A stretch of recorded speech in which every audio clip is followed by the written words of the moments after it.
In this episode of Ricky's Historical Tidbits, I will share with you the story of a lady named Lucy Ann Stoddard Wakefield Batterman, who was known to most for her pies.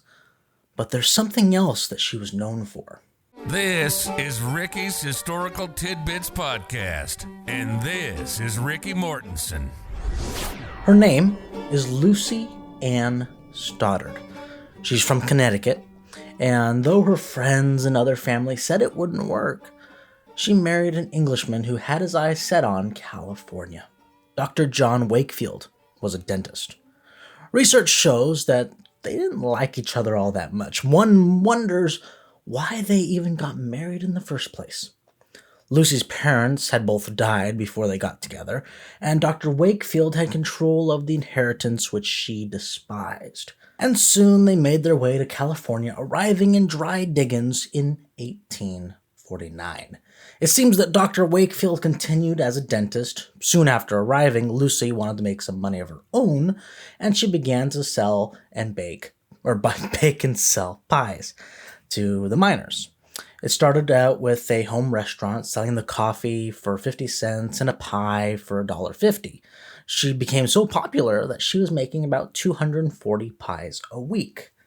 Now, I do think it's worth noting that based on some newspaper articles, though there are no known pictures of Lucy, she was apparently absolutely gorgeous, and like it or not, that very well helped her sell those pies.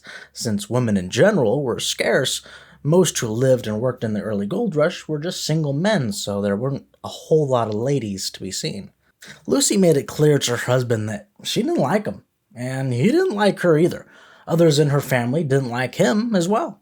A ship captain of some relation to her came and visited and said this: "Wretched and miserable pride forbade her to complain of her own choice and stir the stink among her friends, although he was in the constant habit of tantalizing and insulting her feelings with abusive epithets and jealous aspersions of all her connections."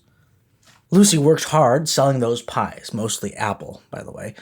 Working alone with no help, she was making hundreds of pies a week. She wrote to her friends back in Connecticut that she worked long days and had no one to fetch a bucket of water for her. She also wrote that on a normal day, she was to wake up before sunrise and would finish the first batch by daylight and then baked another batch in the afternoon. And that there was no way for a woman to make money except through hard work of some sort.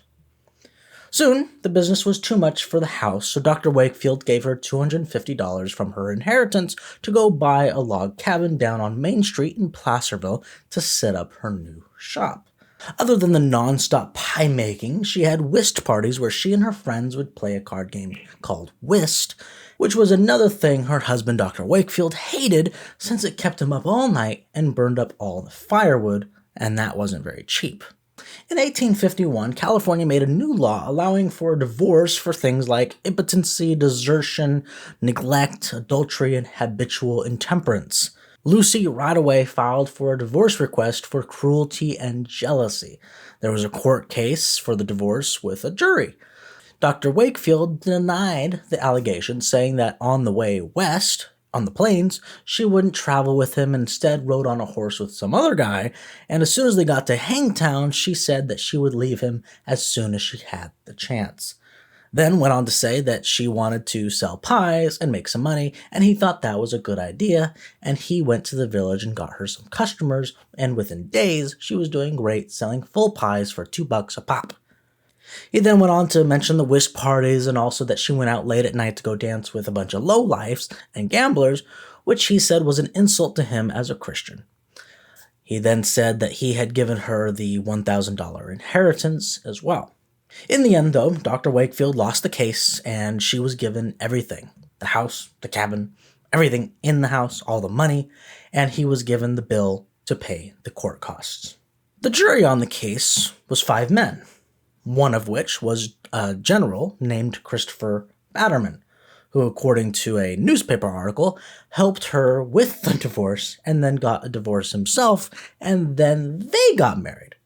They soon moved away to Nevada, where he was a prison warden, among a bunch of other things. Lucy's pie days were over once she got a divorce. She changed her name back to Stoddard, sold the cabin for a nice profit, sold the house as well, and then moved to Nevada with her new husband, becoming Lucy Batterman. Lucy holds the title of Placerville's famous pie lady, and also the first divorce in El Dorado County. Lucy is one of the miners featured in the scavenger hunt called Miners on Main in Main Street, Placerville. That's it for this episode. Thank you for listening. Thank you for watching. Have a wonderful day. You've been listening to Ricky's Historical Tidbits Podcast. When you go to school and study history, they give you dates, they give you some names, and that's about it. But there's a lot more to California history, and that's where this show comes in. We hope you've gotten some useful and practical information from the show, and we hope you were entertained. And we'll be back soon, but in the meantime, hook up with us on Twitter and Instagram at busy_Ricky. Find us on Facebook at Ricky's Historical Tidbits. Till next time, this is Ricky's Historical Tidbits Podcast, signing off.